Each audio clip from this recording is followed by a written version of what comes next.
beim Hamsterrad Rebell. Welcome to the hamster wheel Rebel. So, today with a little personal experiment for me, an interview with a very interesting interview partner, but in English. Okay, grammatical bumps are to be expected, and my Slavic roots will not help me much in pronunciation. So that is a gentle warning. So I like to welcome Bob Lamb. Bob Lamb is Chief Executive Officer and co-founder of ShardSecure. Hello, Bob. Hello, very good to meet you, Alpha. Hello. Bob, ShardSecure is just a name. Is ShardSecure really just a name and nothing else? Who is behind it? What is behind it? What are the intentions of ShardSecure and why? Yeah, that's a long question with deserve some good answers. First of all, thank you for the opportunity to be here today speaking to you over Zoom. That's number one. Number two is, ShardSecure is a name of a company that is very innovative in solving customer problems, in protecting the data, but also ensuring privacy of the data, which is obviously very important. You're sitting here in Germany, in your customers, your audience, privacy. Of course, we have GDPR, right? So that is the mission. But the name, right, ShardSecure, why? Why ShardSecure? Secure, we all know there are thousands of security companies, so secure makes sense. Shard means you break things into smaller pieces. The word sharding has been around for decades, like a database sharding. You're breaking into smaller chunks. But ShardSecure, the innovation really is a patented technology. We call it micro sharding. We break the data set into very small pieces down to the bytes level.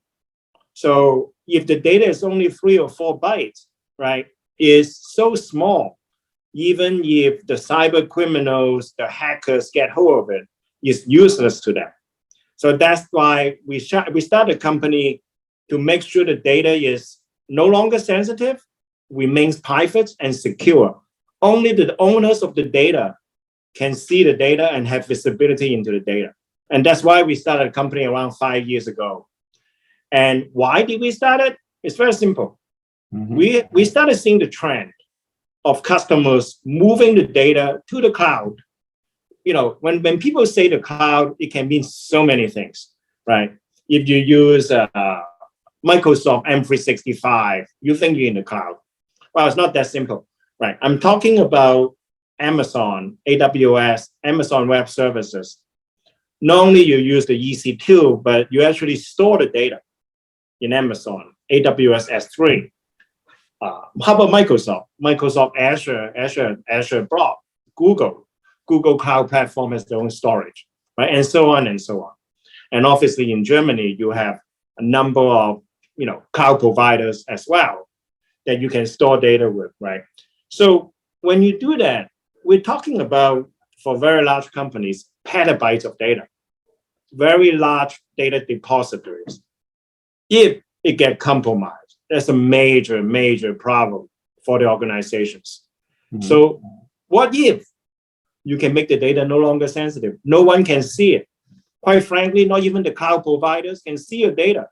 Only the customer itself can see it. And that's how and why we started the company. And we believe data should be in the cloud for many reasons, for productivity, cost saving, but it's also much easier. We just went through a very difficult time period in the world, right? COVID. And during that 2-year time frame, we didn't have a choice. We had to work remotely. We have to working from home. When you do that, the data cannot be just inside the data center. Data all spread out, right? So that's why the data should be in the cloud, but ShardSecure can ensure the privacy and security. And one keyword, resilience of the data. Make sure the data is available if there's a network outage. So that's why we started a company. Who is behind it? It's very interesting. We have, I'm sitting here in New York, but we also have a headquarters in Stockholm, Sweden. So my co-founder, CTO, two Swedish, very successful cybersecurity entrepreneur. I myself have a good financial services background, and I am between the US and Sweden. So those are the folks that started the company to really help serve customers' needs in making sure the data is secure and private and resilient. Hope the answer is not too long. Of course, I haven't planned it, but I have to make a comment. I tried, yeah. I'm now, Bob, I'm now for 40 years in the IT.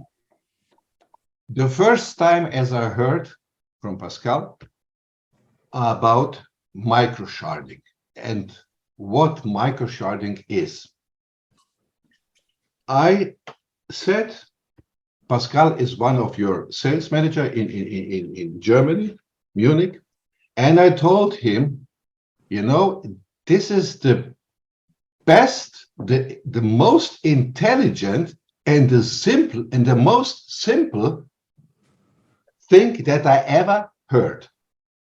Really. But you will have problems here in Germany. And then he asked me, what kind of problems?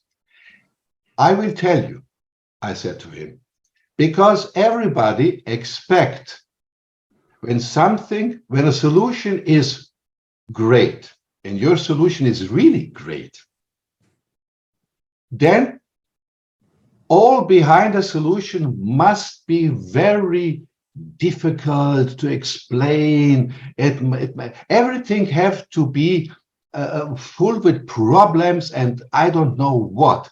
And so that the people, for me, it was very hard to have it in my mind that such a simple solution have such a big power. You hear it, you recognize it, but you can't believe it. That was the first, my first reaction to this, that I wanted to say. But yeah, I appreciate that. I think because the reason why it's so simple is we started a company to solve customers' problem. Yeah. We didn't start a science project, right? We started a company that with very innovative, very advanced data protection technology to solve customer problems that they already have today, and they're going to have more of this kind of data protection problems as more data moving to the cloud. Yes, but you should not forget then often one solution make two new problems. It is very often that a solution makes sometimes more problems, but nobody tells it before. But okay, next item. Bob, from a little bit about you, Bob, from bachelor's degree in computer information systems to chief executive officer. So I would say you are a full-blooded technician. I hope you understand this word. Isn't it a balancing act? How is it compatible? How do you handle it? And I will explain you something, and then you can answer. Why I'm asking this? Because these are two different worlds, technician or chief executive officer. Different tasks and different requirements. If I know it, if a highly qualified technician becomes a chief executive officer, he usually can't keep his hands off the old task. Yeah. And so it becomes a double work. So I guess that your family see you only on Saturday and then on Sunday, because your day must have more than 24 hours, and maybe this is not enough. What can you tell me to this? An interesting question. First of all, I can assure you that I am absolutely not the best developer in this company. So we have very strong developers. So that's my first comment to you. Yeah. And I think, when you look at my background for the last 15, 20 years, I really have been on the business side, right? So I've been, focusing on solving business problems, managing, running companies, building companies. And I'm fortunate and lucky that I have always have very strong developers on my team help build the product side of the company. And I think that's that, right? I mean, I did have my first degree in computer information system, although I did have my MBA after that, my Master of Business Administration. So I think it's a good balance because you need to understand technology to understand, the product. Even though I'm not the one building the product, you need to understand it. So I think that's actually a very good balance between having some technical background, but my day-to-day job, 90% of my job, honestly, is business oriented, right? Being a CEO this day is, as you said, is 24/7. I would say, we all work a lot of hours. Doesn't matter where you are. You can be in Germany, and you can be in the UK, or you can be in Sweden, or in the United States. I mean, if you run a serious company, you're always on, right? I think you just have to find the right balance, right? In terms of where do you spend your time? How do you lead the team? I mean, one thing that I'm most proud of and most interested in and enjoy spending time is with the people, right? Inspire the people, whether it's the technical folks or the management team, make sure they feel motivated, they feel like they are making a big difference. And also, if we are successful, they get rewarded for it. I think those are the key leadership skills, which I think is very important. Doesn't matter if we have a technical background or finance background or management background. Right. Absolutely right. So Bob, you showed me before we start this interview out of the window the view over New York. So you're sitting in New York and I'm sitting here northern of Hamburg.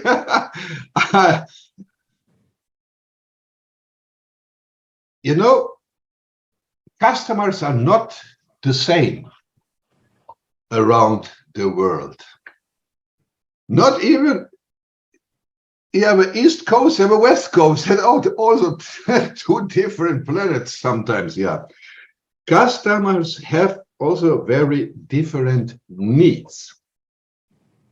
Customers' needs often do not go in the same direction as the company's own visions, goals, ideas, products, and solutions. Possibly different ways of looking at things and different aspects of benefits. What you get at McDonald's is known to almost everyone, yeah? It's all over the globe. You know what you can expect. You either like it or you don't. There is no need for any messages in this case with McDonald's. How do you combine that from a global perspective? Is it possible at all? Because you decided from New York. For us here in Europe. It is absolutely possible. And I think we have a very strong benefit in doing that. First of all customers around the world have to deal with cybersecurity and privacy issues. Right? That's no doubt, right? The whole world is being digitalized already. And we don't serve every single country. That's also important. We serve the Western world, NATO-oriented countries and EU-oriented countries, US and US, in North America as well, right? So I think we have a very similar mindset. We know who our adversaries are. We know who our enemies are. We have common enemies in both the physical world and the cyber world. I think that's very important. So to distinguish. And then when you think about, we're a very interesting company because the product and the engineering team is built in Europe by my Swedish development team, by my CTO and VP engineering. They're both in Sweden. So the product is well served in both Europe and United States and North America. And then, but at the same time, we put a very good hybrid, European and American business culture, getting it done, getting things done quickly in a very satisfactory way. Customer satisfaction is always number one priority for me. And we're very direct. We want to solve customer problems. We don't want to build the next most interesting science project. No, that's not what we're trying to do. We're trying to solve customer problems. So I think it's a very good combination of very advanced technical team, but also very entrepreneurial and culture in building a company. You mentioned Pascal, who is our head of EMEA in Munich, right? Yeah. And so he's terrific. He has a lot of experience working or leading cybersecurity sales team. Me, I'm in New York, although I spend a good part of my time in Europe. I think and Pascal will tell you I go to Germany pretty often. I was just in Frankfurt a month ago, and so those are it's necessary. I think the world is actually getting smaller. You see the collaborations between the United States and EU and countries like Japan trying to defend the cyber world against our common enemies. So I think we are in extremely well positioned in solving customer problems in the countries that we serve.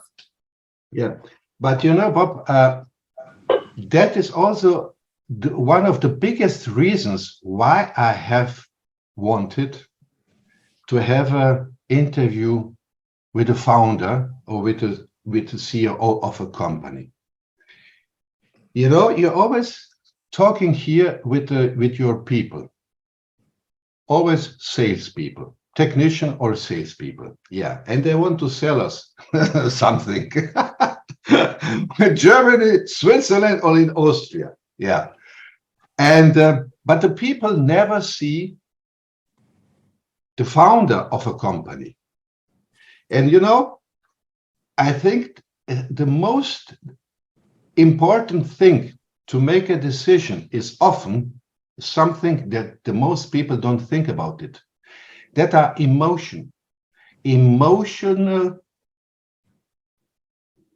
leads, I will say, sometimes when the people, when I'm talking now to you, and I can see you, I can feel you.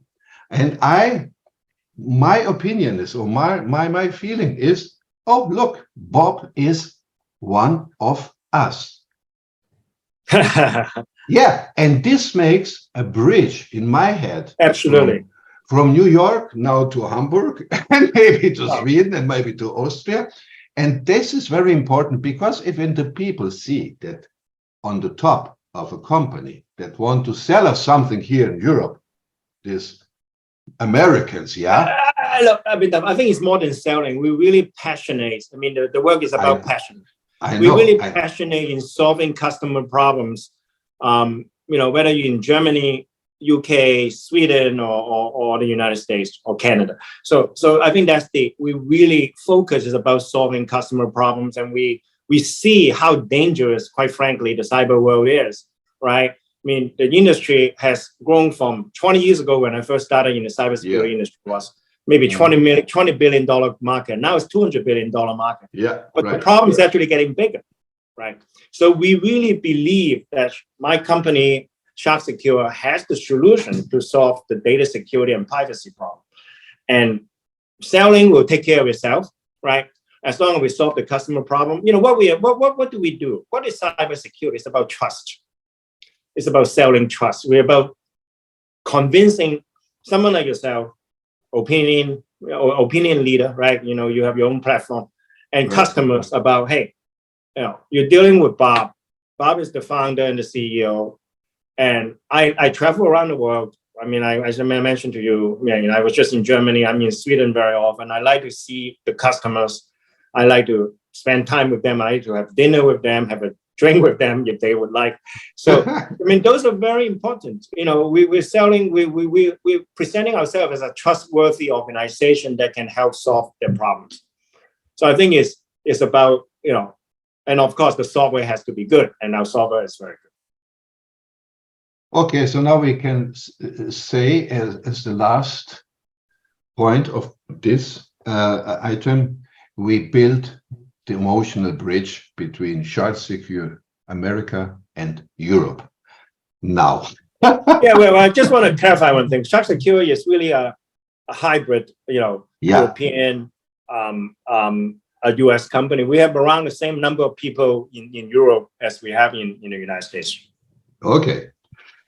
Now I just read during I listened to you the next question, but I don't like it, so I will take the next one. I think it's better. Next item is, now I need a little bit your help. It's about resolved customer problems.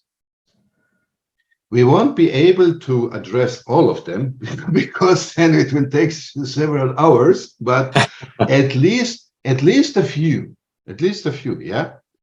The first one I would like, that's my wish, is hybrid cloud and multi-cloud data resilience. As I mentioned, resolved customer problems. Do you want me each point? No, I can actually take it from here if you would like, right? So you mentioned hybrid cloud, multi-cloud, data resilience. So yeah, data resilience.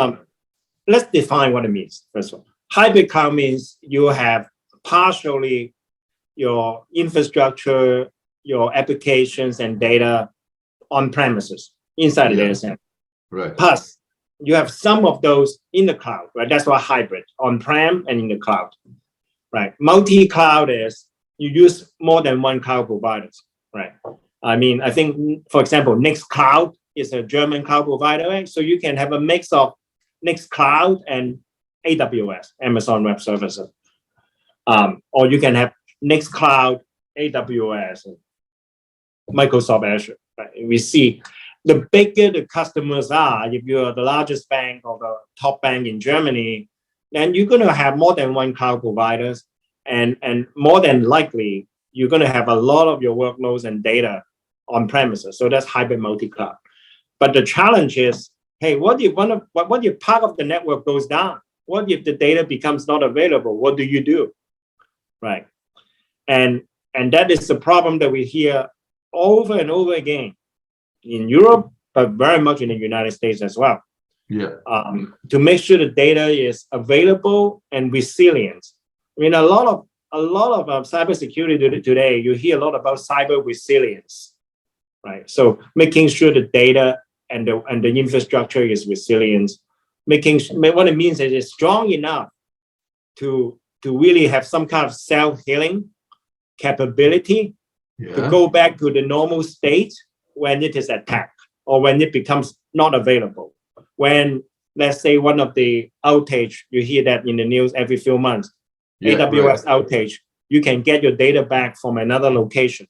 You might be able to get it back from Nextcloud, or you might be able to get it back from Microsoft Azure.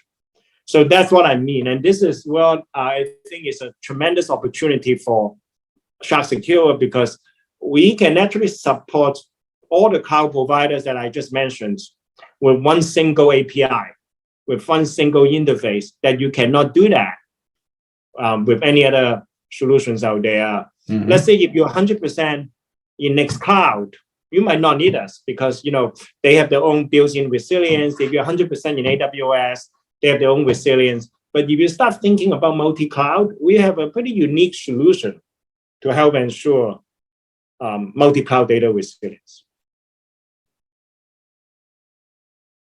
I said at the beginning my pronunciation. Yeah, I said resilience. It doesn't matter. So next, resolved customer problems. Next keyword, privacy.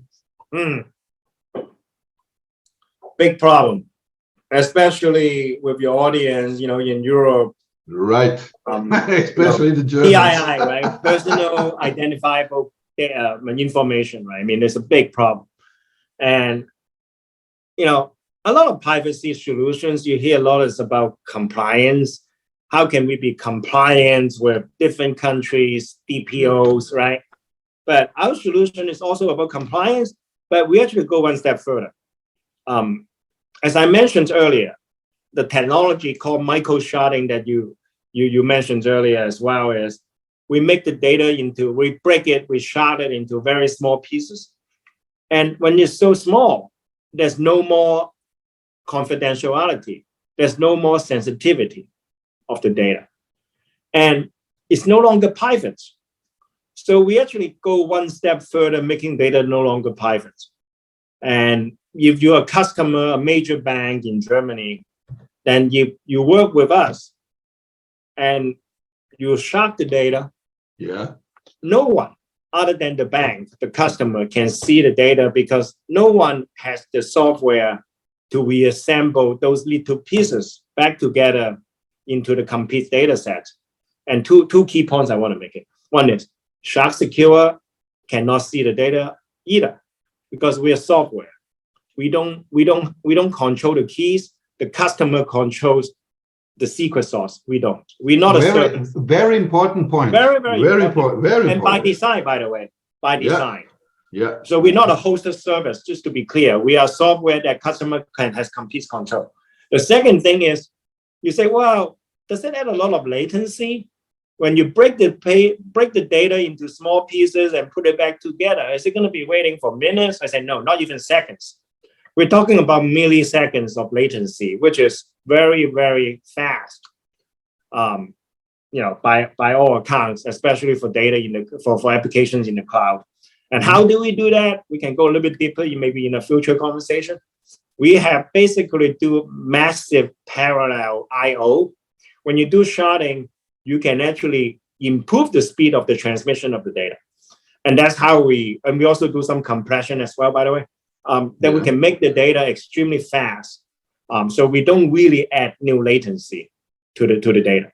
And I add one more point here is, we have seen from customers around the world that, you have structured data, you have unstructured data, you have semi-structured data. By and large, structured data, what is structured data? Like database. Database actually, by and large, is very relatively easy to secure. Is you just encrypt it. We can do that. We can work with that. But we actually focus more on unstructured data and semi-structured data as well. Those are very underserved markets. We've seen some of the largest companies in the world completely expose the unstructured data, but there's actually a lot of PII in the unstructured data. And we come in there, we don't have an agent. That's the magic of this technology. When you're agentless, you can be deployed much more quickly. You have very low overhead. We are kind of an abstraction layer. So we actually are very well positioned to secure those unstructured data that is not protected today around the world. And that's why we think there's a market that is going to explode, right, in terms of the explosive growth that we expect in the next decades, in a way. I'm very happy that you mentioned this point, and I will repeat it. For the listeners, protecting unstructured data, a vastly underserved market. A big point, nobody thinks about it. Okay, have I interrupted you, or can I continue? No, you're good. Okay. What else would I like to know from you is,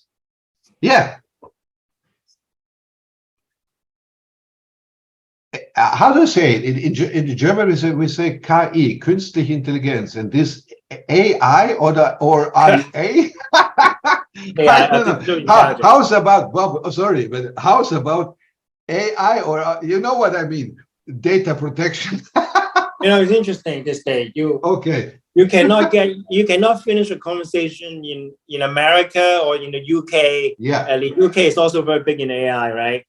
Without mentioning AI, or at least addressing like how our technology can solve that problem at least. But look, it's a very today in the morning I just read a new article from a big organization here in Germany that they have made a study and said that every eighth,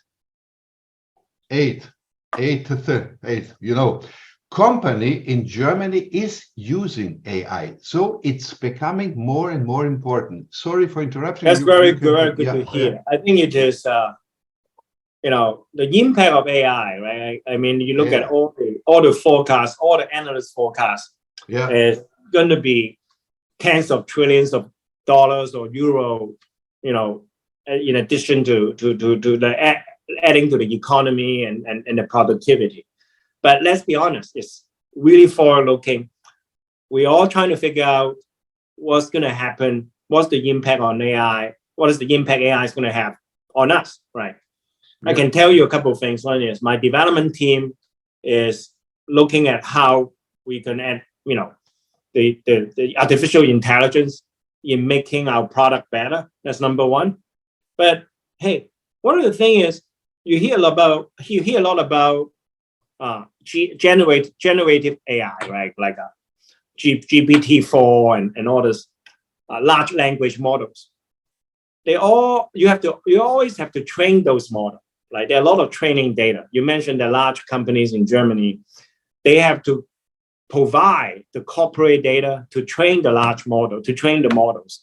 Mm-hmm. And one area that we believe is still early, there's a market for ShardSecure is you have to secure those training data. If you're going to put those training data in the cloud, you really want to make sure that no one can see the corporate data. Not even the cloud provider should be able to see your corporate data or your training data. That's one again. And by the way, those are all unstructured data. And those are petabytes of unstructured data that ShardSecure can help secure, whether it's on-prem or in the cloud. I understand. Okay.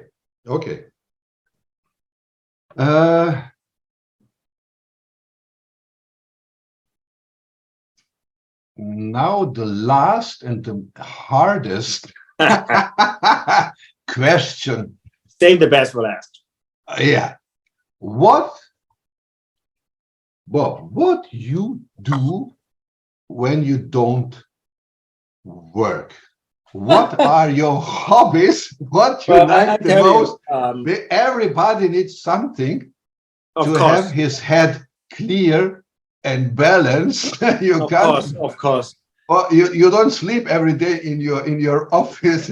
ShardSecure is an important part of your life, but there's another part of your life. What you like the most? What you I think a couple of things. Golf or tennis or I don't know.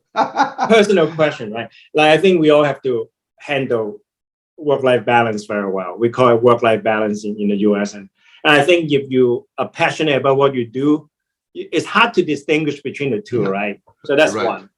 And I think we all have our downtime, right? I mean, I think love my family, I love my wife, and I think this you mentioned earlier, how do you you start as a computer person and then you're like a CEO. I think it takes a lot of energy. It takes a lot of wisdom to do this job. It takes a lot of tenacity. You have to be very strong, and I think I try to keep myself very fit.